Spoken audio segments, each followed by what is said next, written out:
voy a saludar, luego a presentar a Reinaldo Rojas, que es un historiador venezolano que nos acompaña esta mañana. Y luego veo pero sí una parte importante de caras conocidas, estudiantes, ahora profesores de estudios sociales del MED, con los que trabajamos en colaboración ya hace varios años. Agradecemos a Daliana Vargas la convocatoria para estas actividades que realizamos, que esperamos sean de mucho beneficio. Está la profesora Margarita Rojas de nuestra escuela, una colega queridísima con la que hemos tenido oportunidad de trabajar en algunos proyectos de historia. Y está Rudy también con nosotros acompañando, colega del doctorado en pensamiento latinoamericano de muchos años, y ahora me acaba de comentar Reinaldo una noticia y muy agradable. Hay una profesora de Reinaldo que vive ahora en Costa Rica, es venezolana. La profesora se llama Gloria Huidobro. Eso, casi como Huidobro. Sí, Huidobro es. Le agradecemos su presencia, profesora, en esta jornada. Reinaldo, pues obviamente están nuestros profesores del instituto que nos acompañan en estas actividades. Reinaldo Rojas, como digo, es un profesor muy distinguido, con una producción importantísima en estudios de las independencias en América Latina, y lo hemos invitado por una razón muy sencilla. El tema de las independencias en América Latina en nuestra currícula no es algo que estudiemos con mucho detenimiento. Entonces a mí me pareció que era importante tener a un especialista en estas temáticas para los estudiantes de historia de nuestra escuela, para los profesores de estudios sociales, y también para nuestros estudiantes de la maestría en estudios latinoamericanos. Por lo tanto, nos parecía que era una buena oportunidad. Él aceptó la invitación y ha preparado tres reuniones, 13 charlas, conferencias, para podernos entregar un resumen o una síntesis de la reflexión que él ha hecho durante quizás los últimos 25, 30 años sobre este tema. Tiene varios libros dedicados a esta temática. Preparó uno especial para este seminario que se llama La Independencia Hispanoamericana, que son las 4 conferencias a las que se va a referir él en este encuentro, y los trajo también por si alguno de ustedes lo quiere adquirir. Luego otros sobre el 19 de abril de 1810 y otros estudios sobre la independencia, que también lo ha traído, y otro importante en su producción, Historiografía y Política, sobre el tema bolivariano, ¿no? Es un historiador de oficio, ocupado del pasado de su país, de América Latina. Tiene una beta latinoamericanista muy importante, y también ocupado del presente de Venezuela y de nuestros países. Entonces creo que estamos ante una personalidad de las letras en la historiografía latinoamericana. Dirige varios proyectos editoriales, grupos de trabajo, tiene una cátedra sobre Max Bloch, ustedes saben, ese gran historiador francés. Ha trabajado en Francia en varias universidades, y bueno, pasaría un largo rato hablando sobre sus cualidades y sobre su trabajo. Lo más importante es que ya lo tenemos aquí y que pueda conversar y tener un diálogo abierto sobre estas temáticas que no son de hace 200 años, sino que son de hoy día. Acabamos de pasar la independencia, las celebraciones. Nuestra universidad estuvo muy involucrada en ese acontecimiento que por primera vez se hace en Heredia, de que la universidad tenga presencia en estas celebraciones junto con el Ministerio de Educación y de todo el desarrollo que hiciese la directora de la regional de Heredia para que tuviésemos una conmemoración o una celebración que no fuera una cuestión estrictamente política o coactada por el poder político local, sino que fuera un acontecimiento cultural, educativo, de mayor trascendencia. Nuestros profesores estuvieron involucrados en esas conmemoraciones, fueron varios de nuestros profesores a dar conferencias, diálogos a las escuelas, a los colegios, y esperamos el próximo año tener mucho más presencia todavía que este año. Tuvimos 3.000 niños aquí con sus faroles en la universidad y otros tantos miles en el desfile que culminó precisamente en la Plaza de la Diversidad. Todo esto obviamente es parte del trabajo que realizamos con el Ministerio de Educación, que para nosotros es un aliado estratégico. Nuestras universidades no deben abandonar el sistema educativo ni primario ni secundario como se ha hecho en los últimos años. Nosotros pensamos que es un pilar de la sociedad que se construye y en eso tenemos que tener mucha claridad. Entonces los dejo con Reinaldo Rojas, el doctor Reinaldo Rojas de Venezuela, un amigo queridísimo y un gran historiador. Muchas gracias por tu visita.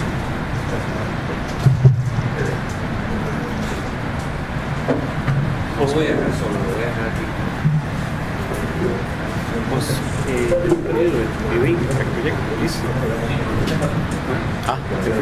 Bueno, buenos días. Déjalo listo, sí. Bueno, quiero aprovechar en primer lugar la oportunidad que me brinda mi estimado amigo de muchos años, colega, historiador, hombre de las letras también, doctor Mario Oliva, su afectuosa presentación. Nosotros nos conocemos de hace muchos años, él estuvo también allá en Barquisimeto, Conectado abajo, ¿sí? por allá por la década de los 90, 93, 95, por allí, en un congreso que nosotros realizamos en el año 85. Allá está conectado. Sí, tira la luz. Se inició como una jornada de investigación y docencia en la ciencia de la historia en la Universidad Pedagógica Experimental Libertador, donde yo soy profesor. Y se ha transformado en un congreso internacional de ciencias históricas, en un evento donde han participado muchos estudiantes y profesores, estudiosos de la historia y de las ciencias sociales de nuestra América. Nosotros siempre hemos creído en que eso que llamamos América Latina debe ser una construcción real visitando América Latina, haciendo como una especie de caminata, de camino, de dividirla. Uno a veces se consigue más en eventos externos, en Europa, afuera, ¿verdad? Y habla de América Latina. Entonces hemos intentado mucho y hemos logrado con algunos colegas encontrarnos en el propio contexto de nuestro continente, y así es más fructífera la vivencia. Por eso yo quiero agradecer a Mario, a la Universidad Nacional de Costa Rica, al Instituto de Estudios Latinoamericanos que él dirige, la oportunidad que me brinda de estar aquí. He estado aquí en Costa Rica en otras oportunidades muy brevemente. Yo decía a Mario, ojalá que pudiera yo algún día venir y por lo menos estar siquiera 4 o 5 días para compartir, para conversar. Y ese es el propósito de hoy. Más que traer vamos a ver informaciones concluidas, conocimientos ya establecidos. Me interesa más bien el intercambio. Esto es como una especie de motivo, y el motivo que nos reúne es el tema de la independencia. Eso fue lo que conversamos, porque nosotros estamos viviendo un momento muy interesante en esta generación, lo que estamos en este momento. Estamos viviendo el bicentenario de la independencia, que se iniciaron en 810 en el pasado, 2010. Entonces yo lo que he hecho es que yo todos los años hago un trabajo relacionado con el año 2010, 2011, 2012, 2013, 2014, 2015, 2016, 2017, hasta llegar al 2026, que es el Congreso Anfitriónico de Panamá. Entonces el tiempo histórico de la independencia es 1810-1826. Y el tiempo histórico del bicentenario es 2010-2026.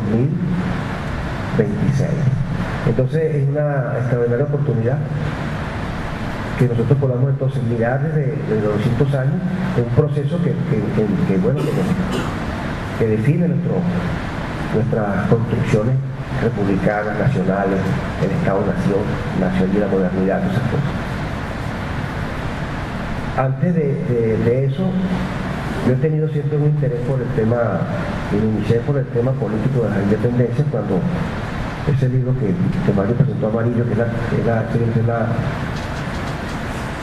la tercera edición de ese libro, se llama Historiografía Política sobre el tema bolivariano, porque siempre me llamó la atención cuando era estudiante de pedagógico, que el tema de Bolívar era un tema que se maneja, se mueve entre la política y la historia. Bueno, hoy lo estamos viendo los venezolanos, lo vemos todos nosotros, que eso no estamos hablando de hechos pasados, sino que estamos hablando de cómo esta figura forma parte del discurso político y forma parte, en el caso del Libertador Simón Bolívar, porque forma parte del mito del origen de la nación venezolana, el padre de la patria. Entonces eso tiene una fuerza muy importante y no es como pensamos nosotros, que era una declaratoria oficial del Estado de 1830, cuando en 42 cuando llegaron los restos, no, se transformó en un tema de memoria colectiva. Así que sí, es la población la que efectivamente ha recibido y ha proyectado simbólicamente esa imagen del héroe como fundador de una comunidad política que es esta nación. Hemos trabajado esos temas. En el libro del 19 de abril fue mi primer libro prácticamente. Es un libro que escribí en 1985, la primera edición. Y fue hecha casualmente para estudiantes y para lectores, no era para el público especializado.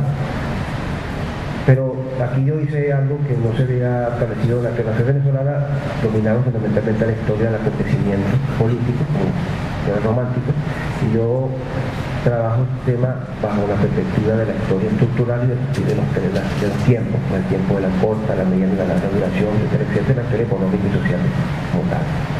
Y después, en esta quinta edición, le he agregado una visión diferente. He pasado de la perspectiva de la historia económico-social en la que me he formado a la historia de los imaginarios políticos.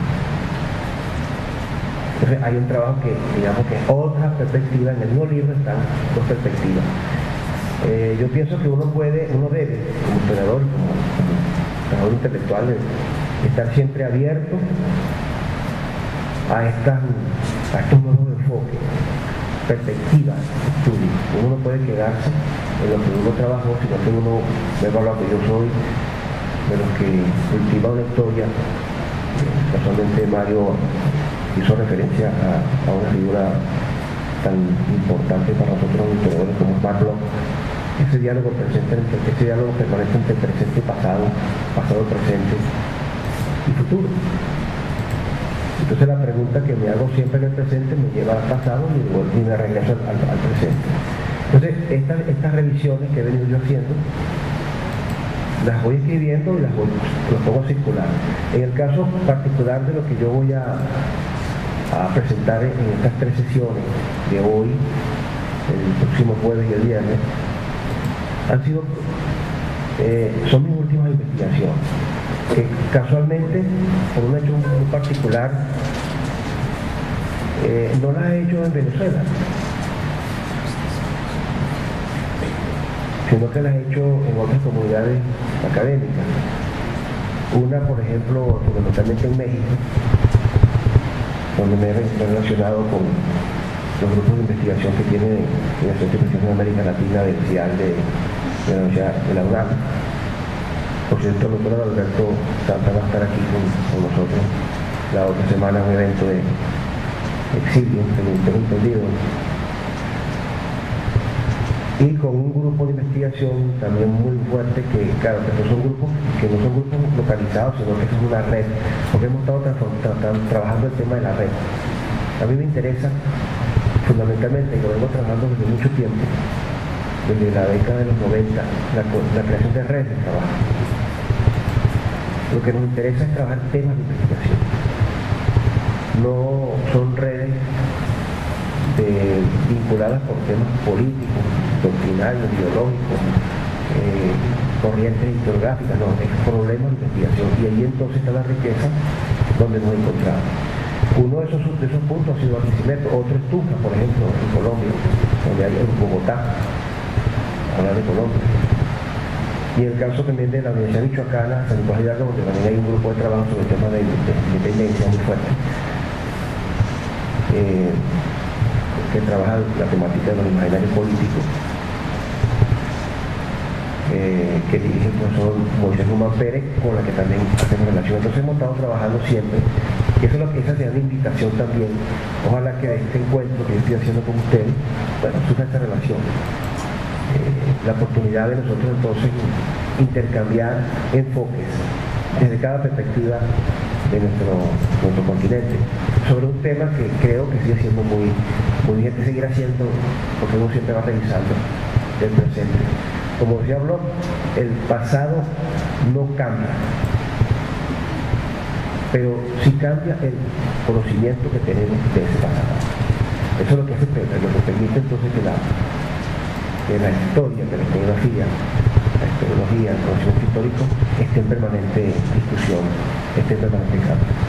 Entonces eso es lo que traigo. Yo reuní en consecuencia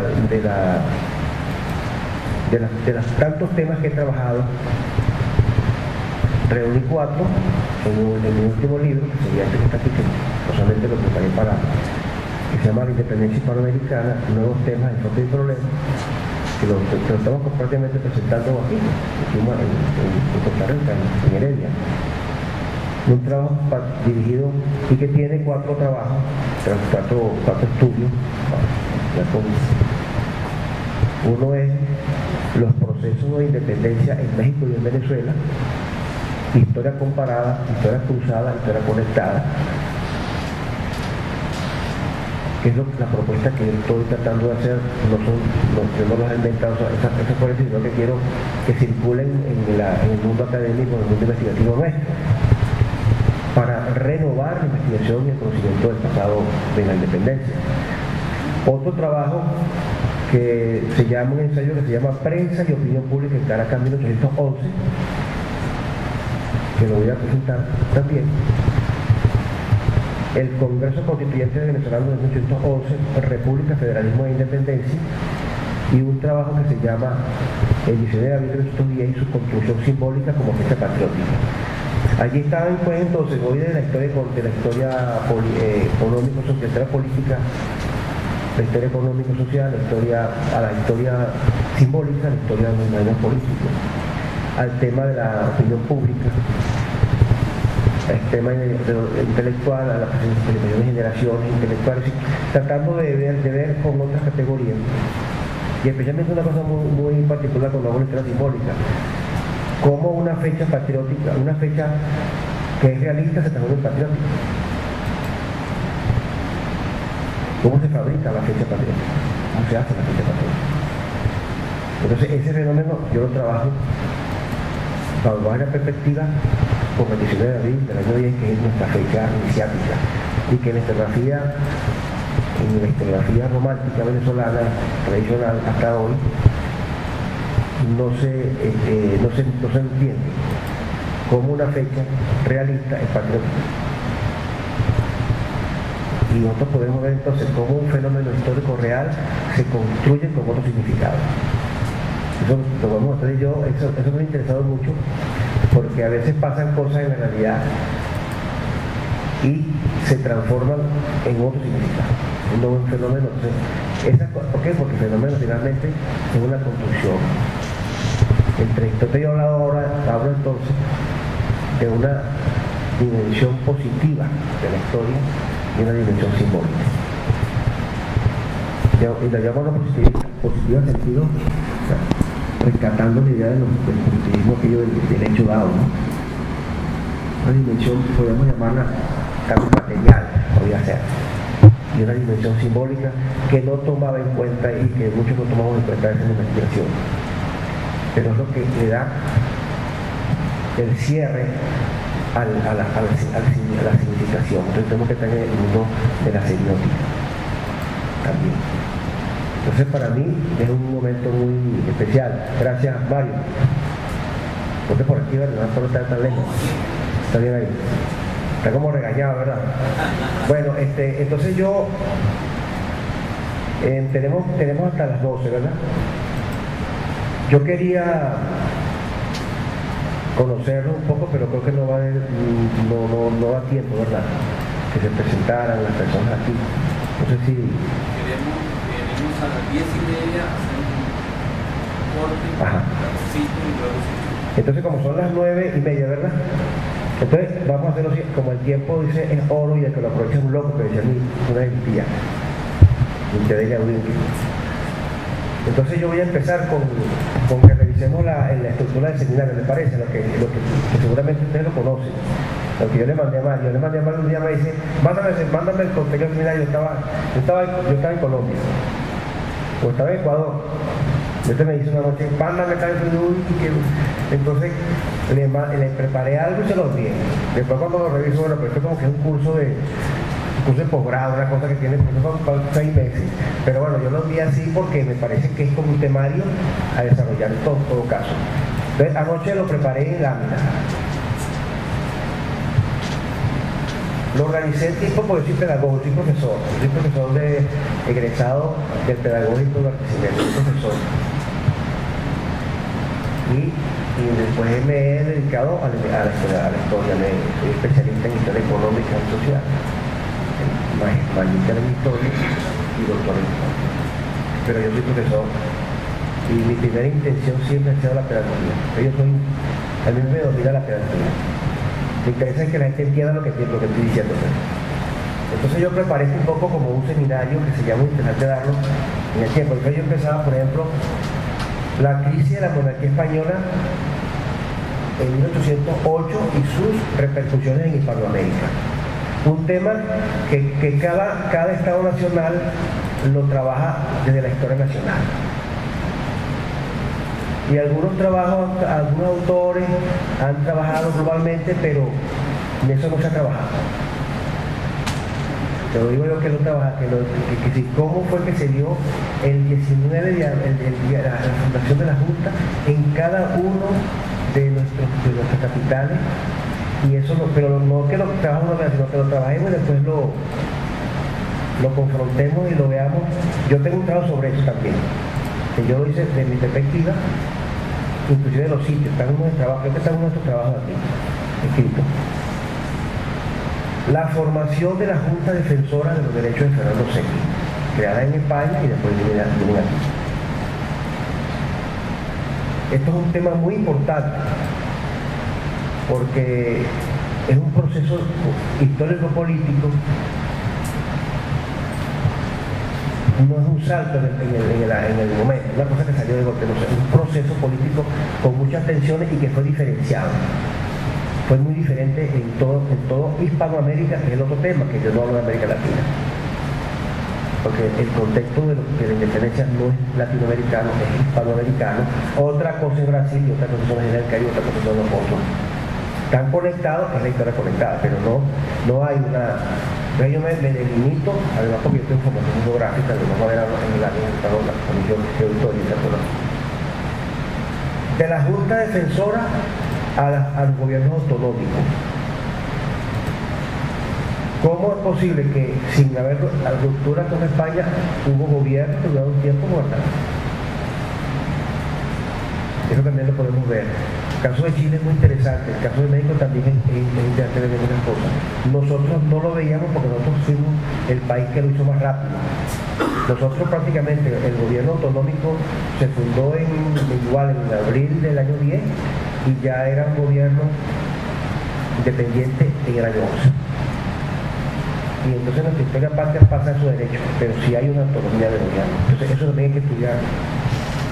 Los congresos constituyentes, que casualmente es uno de los temas que está aquí en el libro porque fue uno de los seminarios que hicimos en Michoacán. Ese congreso se denominó Juntas, Asambleas y Congresos Constituyentes en la Independencia de Hispanoamérica. Yo presenté el caso venezolano. Cuando hablamos congreso, estamos utilizando un término moderno, pero eso no fue un congreso realmente, eso fue una corte bajo la tradición española. Pero es interesante cómo se convoca a una corte, que es la primera que se convoca en América, fueron en Venezuela, y terminan en congreso. Y cómo va mutando, ¿verdad?, el debate político, que es otro trabajo que yo presenté en otra investigación. Entonces ahí está el tema del Estado. ¿Qué Estado es el que vamos a crear? ¿De qué Estado venimos? Que es el Estado imperial español, las instituciones españolas. ¿Cómo hay continuidad y cambio? ¿Cómo hay ruptura, pero hay continuidad? La historia patria dice que no hay continuidad, hay ruptura, nación o Estado.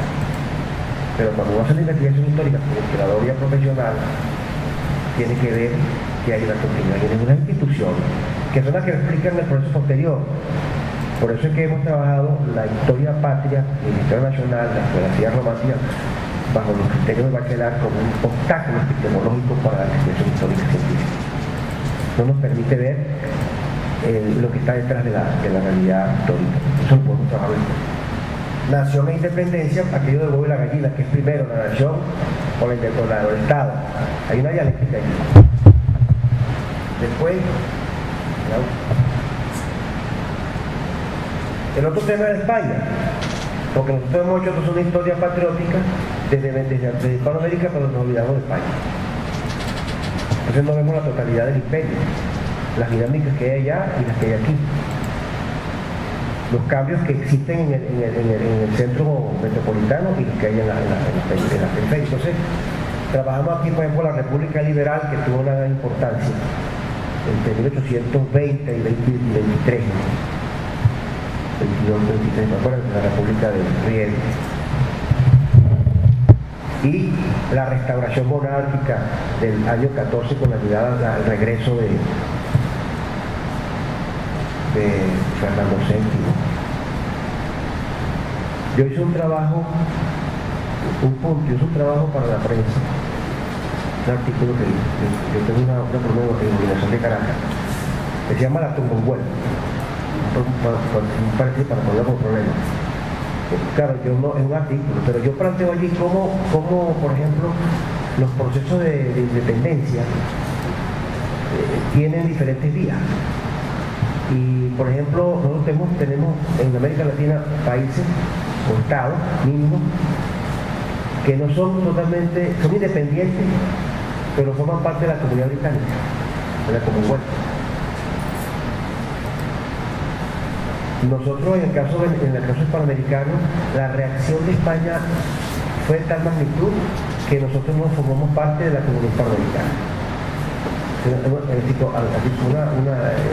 Como un centro metropolitano, un imperio, responde a una necesidad de crisis, con una crisis y crea una posibilidad. La reacción de España es la que explica la total ruptura entre dos comunidades culturales, la hispanoamericana y la española. A mi juicio es un tema que yo lo pienso porque uno va a España y entra en contacto con una cultura que prácticamente también de uno porque uno va parte de ella, pero esa relación no existe ni siquiera política. Pero cuando tú ves al otro lado, tú te consigues que en otro lugar, si no hubo otra manera. Y esa es América Latina. Entonces, el tema de la guerra de independencia es un tema posterior a los actos políticos de declaración de independencia. Yo divido la independencia en dos periodos. ¿Qué es lo que ha quedado en el imaginario político latinoamericano o vamos a llamarlo panamericano fundamentalmente? En el escenario, en países fundamentalmente como los nuestros en Sudamérica, desde Venezuela hasta Argentina, incluyendo México, que fueron escenarios de la guerra de independencia y los héroes de la independencia.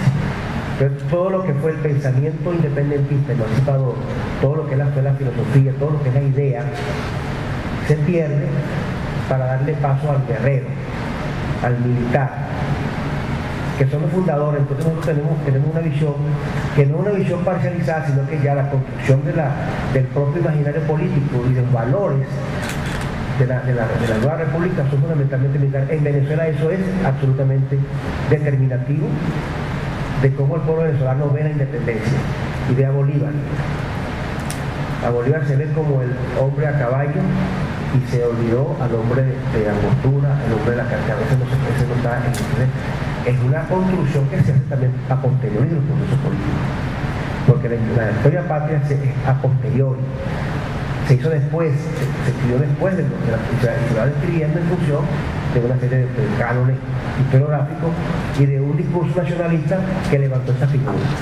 Yo creo que en consecuencia hay países que no tienen esta dimensión heroica como tienen otras. Eso también pudiéramos conversarlo en el caso de lo que es la guerra bolivariana, en los países bolivarianos como en el caso de nosotros, en el suceso que Brujas, que fue un gran dramaturgo venezolano, hablaba del complejo de libertadores que persigue a Venezuela.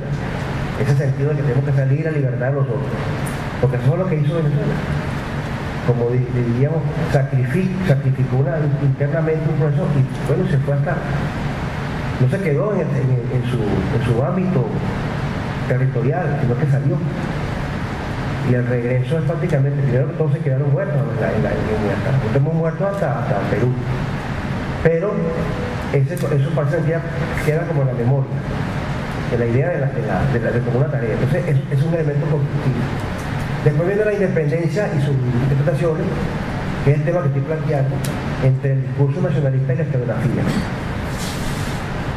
La historia simbólica de la nación, la construcción del calendario republicano es muy interesante.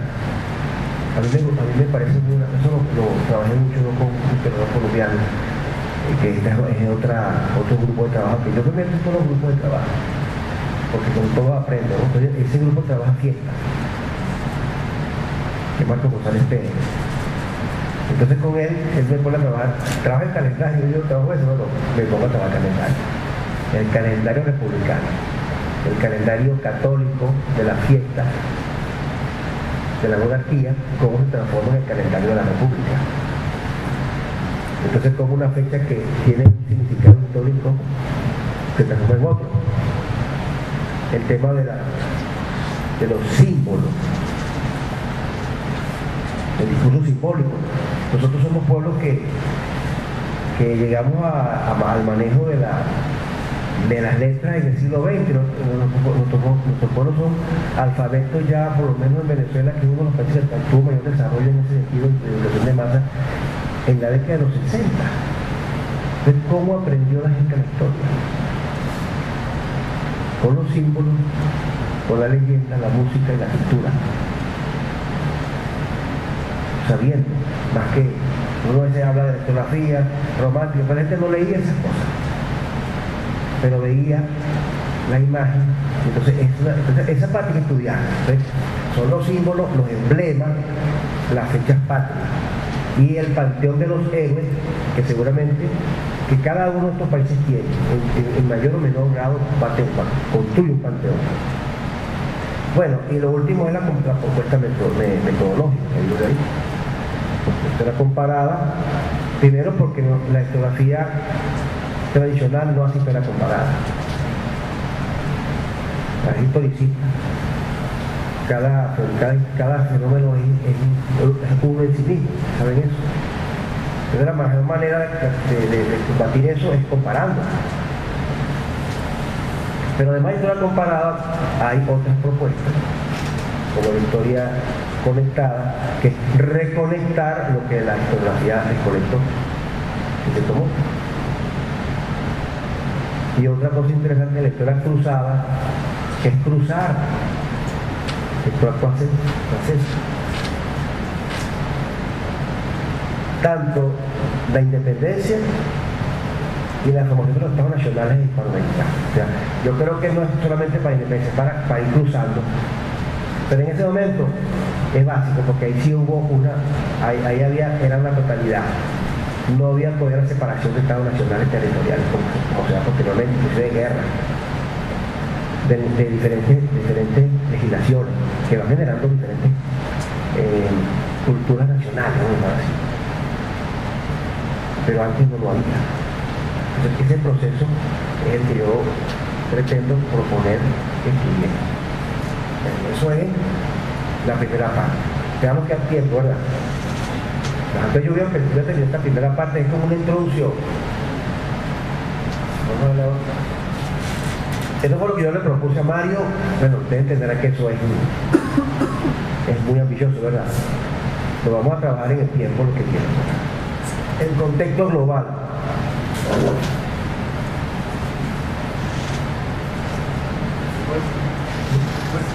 Sí, ya déjala ahí. Esa me la consigo. Veamos el mundo global. 1800. Claro, esto es un mapa, una cartografía, bueno, que no es exacta, ¿verdad? Pero yo quiero la imagen, el Imperio Español, el amarillo.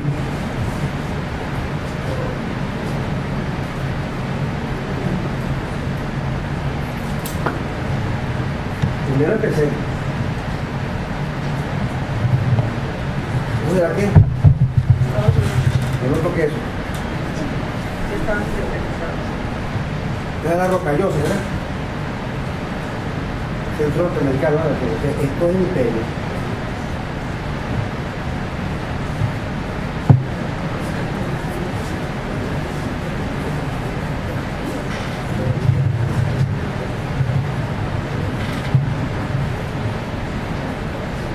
Este es el imperio. Ahí debemos empezar el programa. No desde Venezuela, desde Nueva Granada, desde Costa Rica, que es como hemos empezado. Primero empecemos de lo que es el Imperio Español,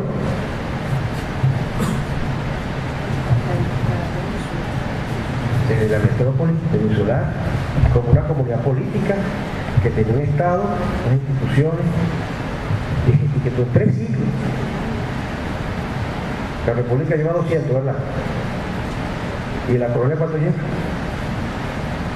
Y si le metemos los indígenas, ¿cuánto será? El mundo indígena que está detrás de la colonia, o sea, que va para allá. O sea, estamos hablando de una historia que nosotros no conocemos.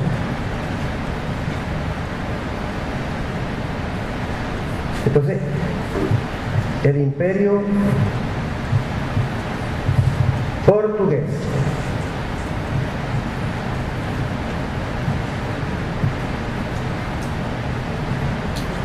el imperio británico,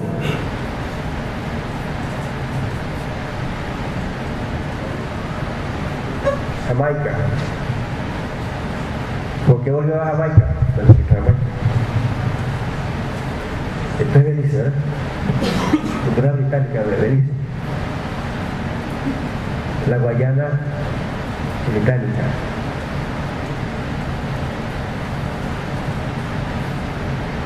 La potencia que dominaba los estrechos. Todos los estrechos los dominaba Inglaterra. ¿Cuál otro nos interesa? Cuando los otomanos lo vamos a meter. Esto que aquí no está apareciendo porque fue borrada del mapa, pero había que reconsiderar, tenemos que hacer un mapa de 1500 para colocar a China, que fue el gran imperio hasta el siglo XV. El gran imperio que está regresando, está retomando su presencia global, ¿me entiendes? O sea, estamos hablando de un país, estamos hablando de imperio, estamos hablando de tradición histórica, estamos hablando de estados que tienen miles de años. Nosotros somos estados que tenemos 200 años. Y tenemos 3 siglos de monarquía. Si eso si lo sabemos, vemos los chinos hablan de de 100, de 200 años. En 100 años estaremos en tal parte. Nosotros queremos que estar en ese lugar dentro de 5 años o dentro del pasado mañana. Tenemos una mentalidad, una cosa de mentalidad corta, porque nosotros no tenemos una visión histórica. Nuestra historia no la conocemos, la sentimos ajena de otros. Tenemos que incorporarla a la memoria colectiva. Bueno, mira que tú todo esto, claro, los griegos ponen como Turquía, como el Imperio Otomano, el Imperio Ruso, Estados Unidos, que es en este momento un centro, digamos, republicano importantísimo. Francia, la mitad aquí es la mitad, que es aquí, hoy. Entonces, este mundo que está aquí en 1800 va a ser convulsionado cuando esto que está aquí, que se llama Francia, va a vivir una revolución y el contexto europeo la va a combatir. Y la reacción de los franceses fue entonces, antes que nos aplasten, vamos a aplastarlos a ellos. Y es la guerra con la guerra napoleónica. ¿Por qué se van para acá, para España? Bueno, por esto que está aquí. Es decir, para evitar, para aislar a Inglaterra del continente, Francia le pide permiso a España con el famoso Tratado de Fontainebleau, para dominar a Portugal, que era aliado de Inglaterra. Bueno, y ahí se quedó con todo. Las abdicaciones de Bayona, que son parte del día a día de las monarquías. Ellos se abdicaban, se casaban, se repartían, se vendían, hacían todo con eso. Pero ¿por qué razón no funcionó en 1808? ¿Qué había pasado a nivel del contexto ideológico, filosófico, cultural, político, para que una cosa que se... Porque también hubo, no nos olvidemos que en 1700 acabó una guerra de sucesión en España. España quedó sin monarca casi prácticamente como 7 años. Por la guerra que pasó entonces el trono, pasó de los Habsburgo o Austria a los Borbones. Aquí ni siquiera duró nada, porque la reacción de los españoles con la llamada Revolución de Mayo fue absolutamente contraria a una abdicación que la gente diría, ¿dónde está el rey? ¿Por qué? Porque había un desarrollo de las ideas, de la cultura política en esas poblaciones que eran totalmente penitenciarias, o de alguna manera eran súbditos, en otras condiciones, pero había algo allí que permite que entonces haya una reacción, y esa reacción es la que va a ser, es fundamental para nosotros. Vamos a ver la otra. Fíjense ustedes esto, yo estoy haciendo aquí un poco ya historia conectada.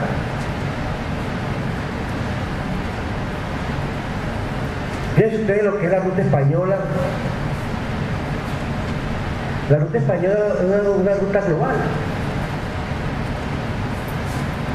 Lisboa, Sevilla, mira todo lo que hacía. Lima, Valparaíso, Portobelo, Iseida. Fíjense ustedes que la Manila, todos estos enclaves españoles, ¿sabes quién los dirigía? Bajo qué administración, el Renato de Nueva España. El virrey de Nueva España era la autoridad que dominaba hasta Manila, porque dominaba el galeón, la cuestión comercial. Entonces, digamos entonces nosotros, ¿cómo se hace historia como hemos hecho nosotros sin tomar en cuenta eso? Eso es lo que nos decía ahorita el momento, en la época era eso. Pero digo yo, en una historia tenemos que verla en una perspectiva diferente. ¿No les parece? ¿No les parece a ustedes? Es lo que yo les quiero plantear, o sea, una cosa, no es que esté hecho, es lo que yo considero. Me conseguí con esa...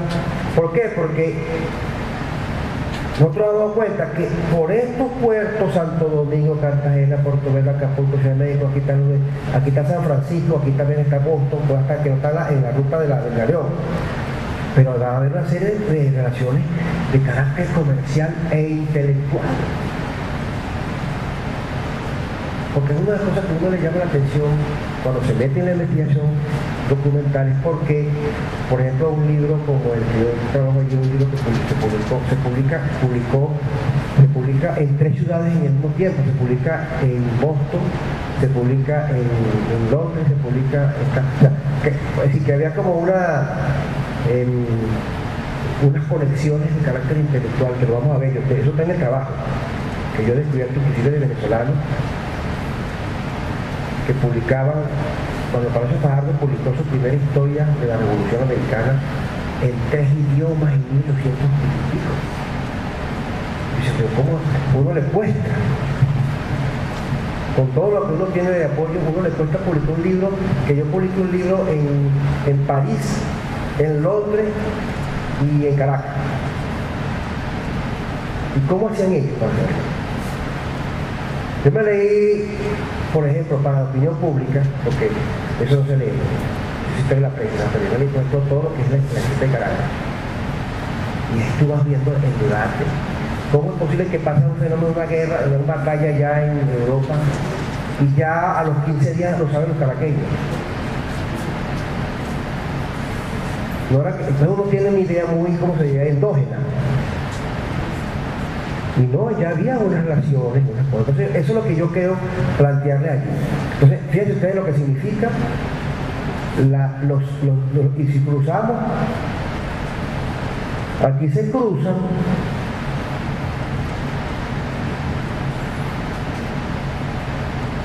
aquí se van cruzando, mira aquí, Lisboa, Sevilla, si hay sitio, ¿verdad?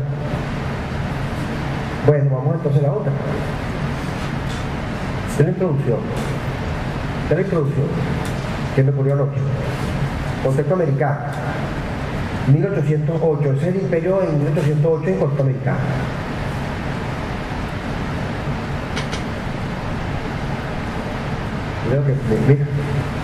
Mira cómo va a evolucionar.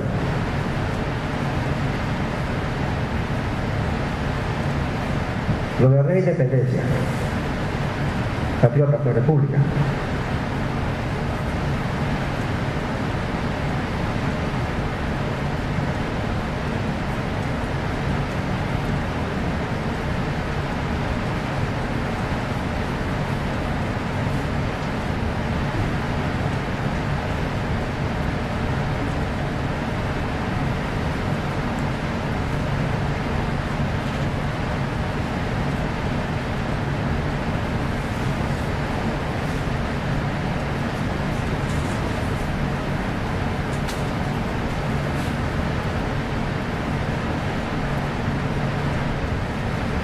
Una maravilla, ¿verdad? ¿Lo vas viendo? El proceso de conquista del espacio territorial.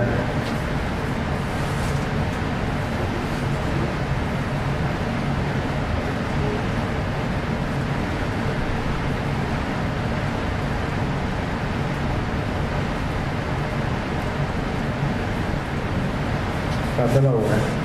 Porque el 25 es Congreso Anfictiónico de Panamá, que eso es lo que hizo Libertador, listo, ahora vamos a volver a la integración que teníamos.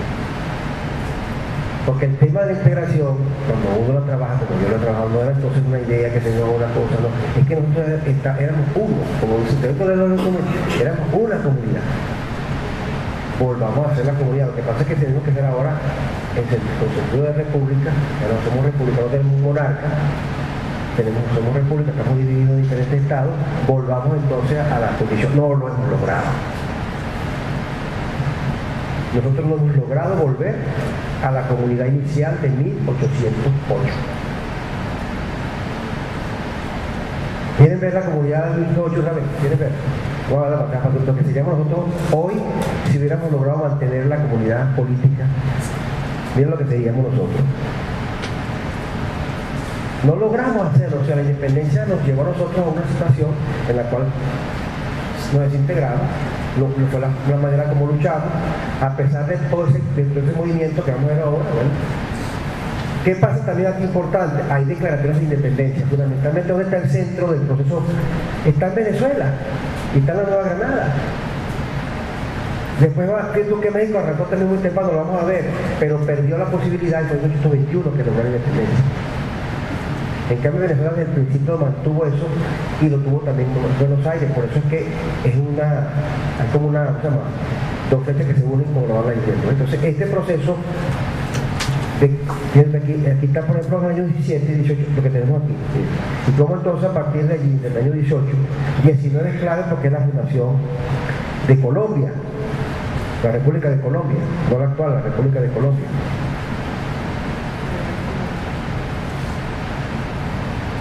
Aquí están los liberales, porque se pasa de rojo a amarillo porque este es el gobierno de los liberales. ¿Cómo con los liberales creció el mapa político? Por los acuerdos. Pues con los liberales en España hubo acuerdos y hubo liberación. Morillo, Bolívar y Trujillo. Bueno, nuevamente cae la República Liberal y volvemos atrás, entonces viene otra vez la guerra. Bueno, vamos a pasar al otro que rápidamente, yo creo que estos mapas es para que veamos. Bueno, aquí está el Virreinato de la Nueva España, esto es el siglo XVIII. Yo diría que habrá que empezar una idea de si nosotros llamamos una historia, una historia que de América Latina, una historia de Hispanoamérica. Yo soy latinoamericano, pero yo digo por lo menos ajustados a lo que es el ámbito que estamos trabajando. Podemos llamarlo Latinoamérica para informar otras cosas, pero si no hiciera una cuestión, creo que nosotros tenemos que partir de estos contextos administrativos que tenían sus grandes diferencias. Pero tú ves allí, son los virreinatos, pero esos virreinatos tenían contradicciones internas y habían áreas que no estaban bajo el dominio del virreinato. Los españoles, la corona, entendió por un interés económico militar que eso era así. En consecuencia generó una figura que es francesa, como la intendencia, que es la capitanía general. Y entonces modificó el mapa teórico, como el mapa administrativo global, y creó la Capitanía General de Guatemala, la Capitanía General de Cuba, la Capitanía General de Venezuela, la Capitanía General de Chile. Ese proceso significa que hay otra territorialidad, hay otra autoridad, y esos capitanes generales no tenían relación con el virrey, sino que le informaba, tenía la relación era directamente con el monarca. Porque otra cosa, que es la estructura del poder, centralizado como era político. Nosotros nos cuesta todavía hoy la descentralización. Nosotros vivimos la descentralización. Nosotros nos gusta hablar con el alcalde, con el gobernador y con el presidente de la República. Todo lo intermedio nos parece que no es que eso no funciona bien, porque es una práctica de muchos siglos.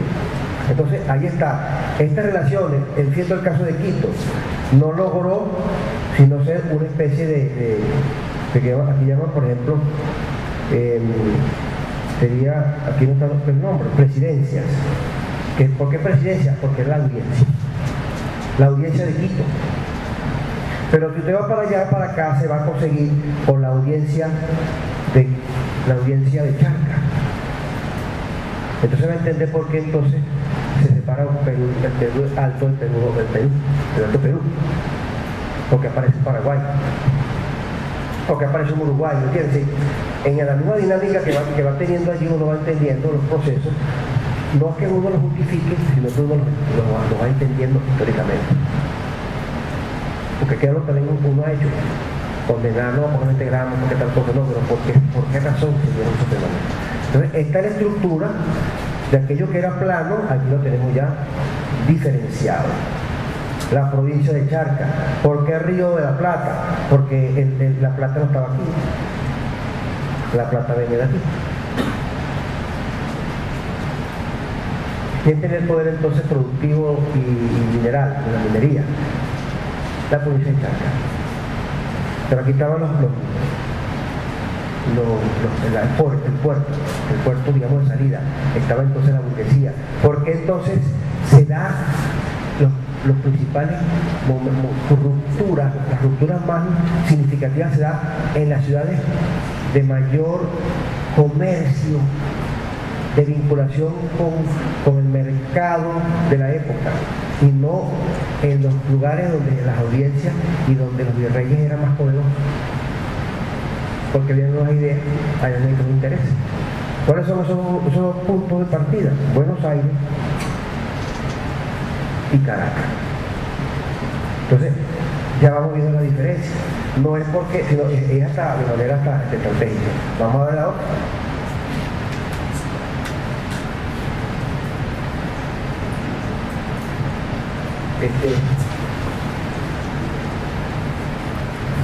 Yo dividiría el proceso de independencia de manera general. Es tan difícil, es muy difícil, porque tiene muchas singularidades, pero yo lo diría primero, de 1808 al 10 es la crisis del Imperio Español.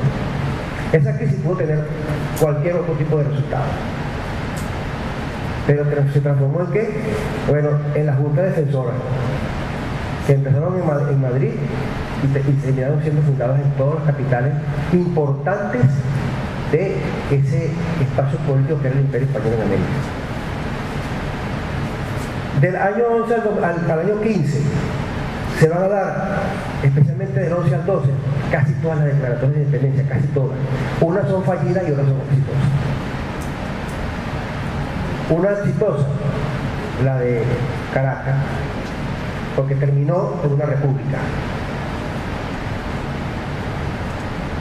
Otras quedaron en la declaratoria y no se entiende, o no tuvieron la fuerza, la fortaleza para lograr un espacio político, que es donde viene también el tema que discuto con mi amigo ya el tema del exilio, bueno, ¿qué eran eso? Bueno. Y una cosa muy importante que aparece de una u otra manera, mayor o menor grado, que es esto: el conflicto social interno. Que gran parte de nuestras guerras de independencia fueron inicialmente guerras civiles. Eran guerras sociales, eran problemas sociales. No era la contradicción entre el imperio y la nación, no, era la contradicción entre el dueño de la tierra, el dueño de la producción, etcétera, los funcionarios, o sea, una dinámica interna que también es diferente. Vienen los congresos constituyentes, que son los que van a generar la república. Del 14 hay una cosa significativa, que es la reconquista de Sudamérica, la reconquista monárquica de Sudamérica por Morillo. Ahí entramos ya en la fase en la cual sí somos invadidos por España. Nosotros nos costó mucho en el caso venezolano entender eso, que la población que derrotó las primeras y segunda república fue en el año 18, 4 años después, que se integró al torrente patriótico republicano, 4 años después. ¿Producto de qué? De la acción que tuvo la invasión de Morillo, que es muy importante en Inglaterra, porque eso llegó por Margarita, por Venezuela, y terminó en la Nueva Granada. Él iba para Argentina, para Buenos Aires, pero llegó primero por el norte. La guerra de independencia, que termina en Ayacucho el 24, el comercio fictíonico de Panamá, y después de allí la formación de los Estados Nacionales Hispanoamericanos. Entonces yo haría como una especie de división más o menos diferente. A lo mejor para acá, para México, el virreinato con la capitanía de Guatemala tiene una dinámica que había que estudiar a donde está Costa Rica, donde está El Salvador. Porque una cosa que yo descubrí, que yo estudiado mucho, que muchos de los estados nacionales que se van a formar no son contra España, son contra los virreinatos. O sea, no van a luchar contra España, sino que cuando se da la crisis, ellos van contra el centro metropolitano, en este caso contra México, sería aquí, o contra Nueva Granada, especialmente el caso más interesante es el caso de Buenos Aires, que van contra Buenos Aires. O el caso de Perú, que aprovecha la oportunidad para fundar Bolivia, se crea Bolivia, levantó Perú. Sí. Hay unas contradicciones. ¿Cómo se construyó el discurso nacional heroico en esos países. Cuando tú no puedes decir que tú luchabas contra los españoles, sino que tú estabas luchando ahora con las tropas realistas a lo mejor, o las tropas del Estado. Es decir, cómo hace complejo las relaciones que nosotros hemos tenido históricamente en América Latina, en el caso económico. Este mapa, bueno, es el mapa de la guerra, la campaña que arranca en 1816, que termina aquí, y la que trae Bolívar de aquí. La batalla, ¿verdad? Y la idea de que esto sea el centro de la conversación, Panamá, aquí. Panamá como el centro realmente de los dos componentes. Vamos a ver la otra. El imperio en 1824 es al revés. Ya lo que queda de España es Cuba, Puerto Rico, la metrópoli, la isla Filipinas. Fíjense cómo un imperio, por su respuesta política a su gran contexto, no se adapta. Y yo me hago entonces, me mando mi boomerang, porque nosotros también somos hispánicos. No es España la que está acabando con su colonia, es que también es una cultura política de no acuerdo, sino más bien de aplastamiento, o sea, no lo acepto, de guerra a muerte, como se recorrió lo que hizo en México, lo que hizo en Venezuela no va a ganar nada, lo que hizo en Buenos Aires, guerra a muerte. No sé si eso tendrá que ver con las votaciones en Colombia. Bueno, vamos a hablar. Así que no tenemos idea de acuerdo. No cuesta. Aquí está, por ejemplo, otro mapa que me consigue de independencia, todavía para 1830, 1824, 14, territorios que no están totalmente controlados, pero ya no son territorios por España, son territorios que son las áreas vacías que van a conquistar los propios estados nacionales, especialmente el mundo indígena. Los espacios vacíos. La gran lucha de los araucanos, ya no contra España, contra el Estado Nacional chileno. Sigue la contradicción. Bueno, vamos a la otra vez, creo que es la última. Bueno, este es América Latina y el Caribe. Y la otra, este es el Caribe. Entonces es una multitud, una diversidad. Ahí tenemos que hablar. Yo trabajo por ejemplo, yo voy a un seminario de pensamiento político, Latinoamérica, pero yo empiezo con el mapa. Porque yo creo que estamos hablando primero de un zócalo indígena. Caribe, Araguaco. Es diferente. Después estamos hablando de Gran Bretaña y Francia. Estamos hablando de España. O sea, estamos hablando de que el Caribe tampoco es una homogeneidad. Sí hay que hablar de América Latina y del Caribe. Yo decía, bueno, pero ¿por qué no? Sí hay que hablar, porque el Caribe es una estructura, una organización, es una dinámica espacial, una dinámica política, cultural, muy particular. Y muy diversa y muy rica y extraordinaria. Todo eso yo lo veo como cosa extraordinaria para nosotros los latinoamericanos y caribeños. Entonces si le pongo ahora Caribe, porque los latinoamericanos ya me he quedado allí. Estudiando la América Latina, no. Ahí hay una realidad que inclusive ellos no nos entienden a nosotros y nosotros no nos entendemos a ellos. Entonces hay una gran oportunidad. Yo creo que esa es la última, Marcelo. Pero está bien. Bueno, bueno, los conceptos que estamos manejando. El concepto de imperio, que es un concepto global entonces. El concepto de Estado, que es un poder establecido, que no nace de un día para otro. en la historiografía nuestra venezolana, especialmente la de derecho, historia del derecho, el Estado nace con la Constitución de 1911. Entonces se niega el Estado monárquico, claro, lo niega de cultura formal, pero las instituciones que vienen de allá son las que cumplieron el Estado con poder. Y vamos a ver que la contagiaron.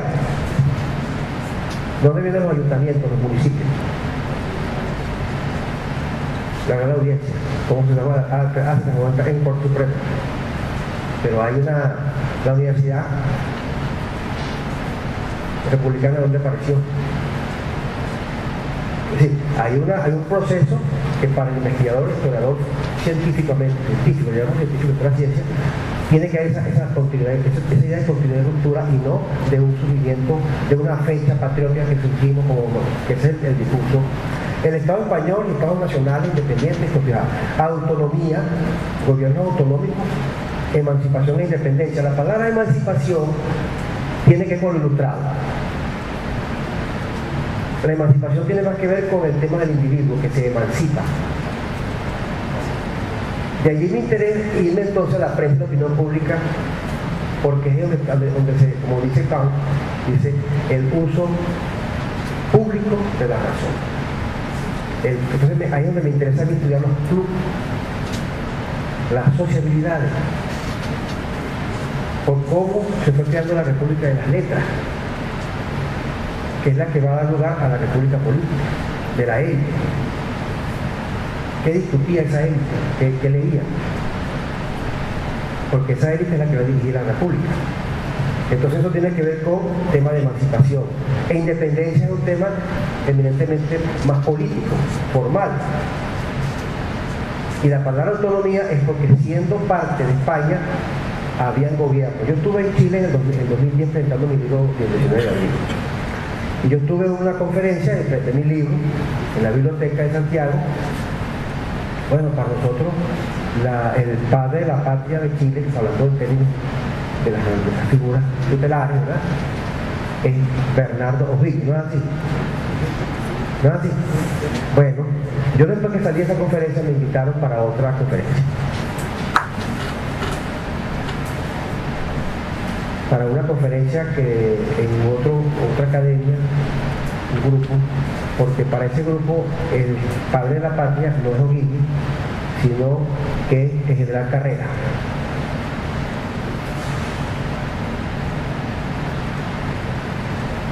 Yo compartimos, tengo inclusive en mi conferencia me regalaron un cuadro. ¿Por qué? Porque eso que quedó después del año 10, cuando vino la cuestión realista, tomaron el poder, pero él quedó, entonces él empezó a legislar, a gobernar Chile. Entonces dice, bueno, pero si que él hizo tal cosa, quedó tal cuestión, eso lo hizo él. Entonces, ¿cómo lo va? O'Higgins fue después, queremos decir que como del año 10 al 16. Hay un problema que tengo que estudiar, pero me di cuenta entonces que hay como dos padres. Claro, el que generó la independencia, bueno, ¿cómo hacemos con México? El grito de Dolores, ¿cuándo fue el grito de Dolores? 1810.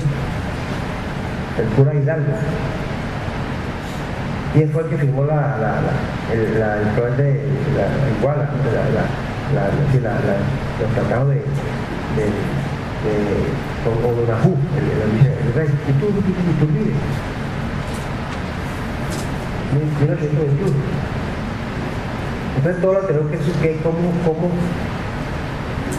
cómo es. Claro, ahí más que todo hay una cosa que lo vamos a ver en la conferencia, no me regreso, para que me quede adelantado. Pero es una cosa muy interesante para que cuando tú te metes en esto de manera documental, tú te das cuenta de la complejidad que tiene el estudio de un fenómeno que es en sí muy complejo. Vamos a la tradición y la modernidad. La tradición hispánica y la modernidad francesa. ¿Qué era lo hispánico? Nosotros negamos lo hispánico. La modernidad llega. De cómo es que se incorporan estos conceptos y cómo queda nosotros. El debate entre la Revolución Francesa, que es la que genera pensamiento republicano, y entonces por debajo quedó todo lo que es la tradición hispánica, por ejemplo, y no es así. Vamos a ver. ¿Qué es la última? Ahora sí. Bueno, yo entonces, esto es la introducción. Ya la introducción es problemática para mí, ¿verdad? Me interesa problematizarla para que haya interés, inquietud y que, bueno, que podemos hacer alguna cuestión. Yo creo que lo mejor que hacemos el paréntesis ahorita, ¿verdad? El paréntesis usted lo controla y yo preparo yo voy a empezar por lo último. Voy a empezar por la conferencia que es más dura que tengo yo, que tiene en el trabajo de ellos, está escrita con la fuente que yo estoy utilizando, que es la de la historia comparada, historia conectada, historia cruzada. Lo que yo, leyendo los autores que están en la historiografía, los sajones, franco-alemana, yo trato de traer y trato de hacer el ejercicio. A lo mejor estoy equivocado, a lo mejor ustedes dicen, no, pero ¿por qué no lo hace de tal manera? Pero los voy a invitar con esta, para que el jueves trabajemos los temas de la opinión pública, el debate en un congreso, y después trabajemos la historia simbólica del viaje. Pero yo les traigo lo que yo hago. Ustedes me dirán si están de acuerdo o no están de acuerdo, y si les parece, y enriquecemos, y qué puede salir de este tipo de cosas.